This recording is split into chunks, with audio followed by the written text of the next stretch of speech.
Good morning, Sam.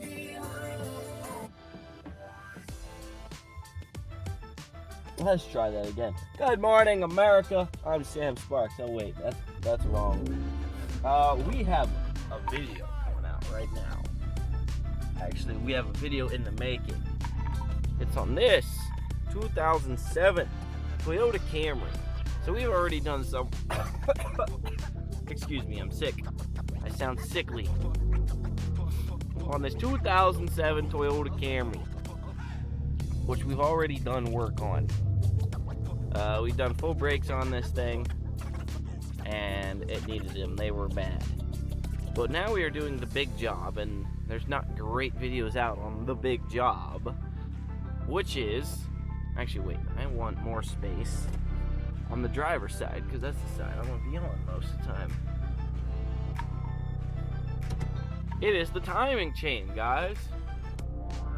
Now, a lot of people get scared when they hear the word timing. Oh, I don't want to do that. I don't want to do that. But yeah, man up. No big deal, guys. It's just the timing of the engine, and if you get it wrong, you could hurt the engine permanently and cause thousands of dollars of damage. Why are you afraid? But today, we show you how to fix without blowing engine up. Ah, Spidey! I don't want to touch the Spidey. Oh. See? It's already done. No, I'm just kidding. But yeah, we've already replaced the valve cover gasket, the intake manifold gasket, and all the brakes and new spark plugs. What we have yet to do is replace the serpentine belt, drain the oil, and replace the oil, and all that good stuff. So, a quick starter on this thing, and get this thing up in the air, guys, in the front. You're going to want to take off this tire. Inner fender, I believe, comes off. Valve cover comes off. This upper motor mount will come off. It's torque strut, they call it. Comes off. Good idea to disconnect your battery before any of that. And then we'll go from there. So, I'm going to jump. Next video, next clip, we're going to have this thing in the air and a lot of stuff removed already. That way we don't bore you to death, but I'll see y'all in like 2 seconds. Alright, so you can see valve cover's already gotten off. Wheels off. We still have the inner fender. Actually, why do we gotta take the inner fender off, Mark? Why? There is nothing else. That's all you get to see. Don't worry about the inner fender, guys. Next thing we gotta do is we're gonna take off the upper mount, and we're gonna take off the lower mount. 1, 2, 3 bolts holding it here. And then I got these two that I can take off now. This thing ain't doing much. So that's gonna be your next step. I believe these are 15s up here, and they look like 13s, now 15s, and an 18 down there. You're gonna want to make sure you have a jack under your vehicle when you take off the lower one to support it, and then you can raise and lower it as you need. But if you're jacking from the oil pan, put a block of wood under it so you don't screw it up that oil pan. I'll see y'all in 2 seconds. Okay guys, so we got the motor mount out. One thing you're gonna have to do to have the ability to jack it up, take your motor mount bolt out up here. I believe that was an 18. The 3 on the bottom of that mount were 18s, the top one was a 19, and the 3 holding the bracket to the engine were 15s. Next thing we're going to do is we're going to take the serpentine belt off, then we're going to set this thing to top dead center. You do want to pull, you can pull all your spark plugs, but you definitely want to pull number 1 spark plug, because we're going to use that for confirming we're at top dead center. But we will have marks on our, here's one of our marks, and the other one's right there, you can barely see it. So, and they're supposed to line up. Well, I don't know if they'll line up with the chain, but there's supposed to be lines on the backs. So we'll find that out when we get to that. I'm actually going to take this bracket completely off. So I'm going to do that and get back to you. Alright, so we got the mount off here, so we got a lot more space. And we also just took off the serpentine belt. This is 14. Jack it up and you can get a ratchet on there instead of trying to ugga-dug it with a wrench. I'm looking, what else we gotta take off? I think we gotta take this entire bracket for the tensioner off because that's in front of the cover. maybe this pulley here, but I'm not sure yet. But I'm gonna take off this cover and then go from there. We do have to still set it at top dead center. But we're already halfway there, so it's not that bad. And then your tensioner for your belt is right here. It's this plate. There's 2 nuts. I think they might be bolts on this one, but we're not going to worry about that until we get it set at top dead center. Alright, so we broke the crankshaft bolt free with an impact and then put the bolt in so we could still rotate at top dead center. Like I pointed out, there's the notch here on this gear for the intake and this line on the top for exhaust. And they line up with these tiny arrows here. You may or may not be able to see them, but they're there. Clean them off and you can see them. And we just put a piece of all thread in the spark plug hole to verify it's at top dead center. You guys can use whatever, just be careful. Now I do believe we will take off the tensioner on the side and then work on getting cover bolts out. I do not know how many they are, but I can see there's 2 on the side, 1 here and 1 on the other side. We got 1, 2, 3 right here on the upper part of the cover. I believe they run down this side as well, so I'll let you know once it's off and we will go from there. Alright, you also have to take off power steering pump. The only way to access the 2 bolts is to put a socket through the pulley grooves in your power steering, and then you'll get access to the last bolt. I can't tell you how many we've taken out this cover, but there's a lot. The 2 up top, you got 1, 2, there's still 1 right here you haven't got marked. You gotta take this bracket off. There's 1 hidden behind there. And you got 1 there, 1 there, 1 there. There's like 15, 20 bolts holding this cover on, guys, but power steering has to come off. Engine mount obviously has to come off, but this thing will be off very shortly, so I can show you. And the tensioner, I don't remember if I mentioned that. Tensioner's off. The old one, junka. It's still at top dead center. I got the crankshaft bolt out because I got a impact to zip it out, so that worked great. So I'll see you guys in about 2 seconds. Alright, so we got all the bolts out. We're gonna give it a little gentle pry here. That one's just a bracket.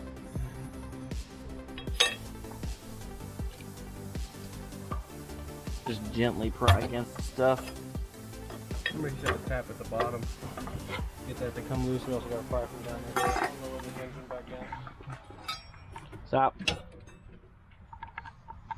Yeah, figure out where I got a prying point down here as well. Yeah, that's cover there. Okay, then the oil pan bolts might go through it.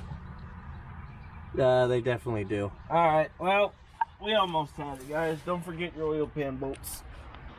They look like 10 mil. Okay, he's just gonna film me instead of talking. So we got the cover off, guys, as you can see.